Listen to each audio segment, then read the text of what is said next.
lang po yan yung nakuha namin.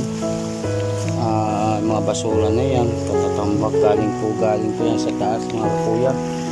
May mga halo-halo po, mga iba't ibang basura, plastic, plastic bottle, mga babasagin, mga isa ang higit sa lahat mga kuya, yung mga diaper, mga plastic.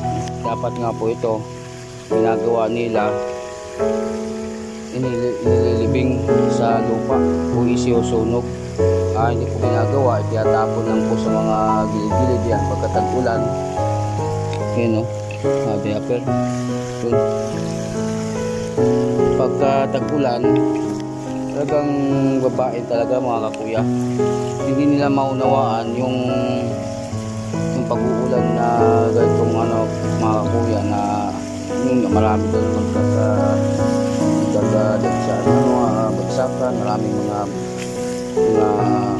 pagbaha. Hindi natin mapigilan yun mga kakuya, kasi ang Diyos na ang maano nun, hindi tayo. Wala tayong magagawa dyan mga kakuya.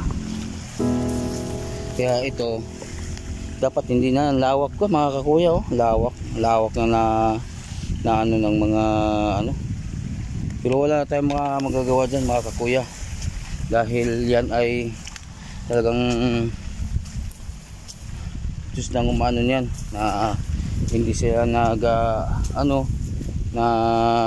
nag-aalala ba na sambahin yung Panginoon Diyos, na puro sila puro lang sila trabaho, palay. Dapat naalala po nila, hindi po nila maunawaan ng ganun.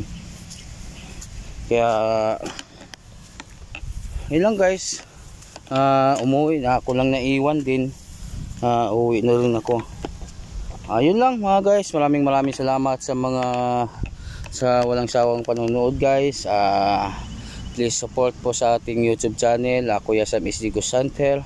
Paki-subscribe na lang po para updated po kayo sa ating uploading mga kakuya, saka sa ating Facebook page na si Rodel Lake Vlogs. Yun lang po mga kakuya. Maraming salamat at magandang tanghali po na maulan.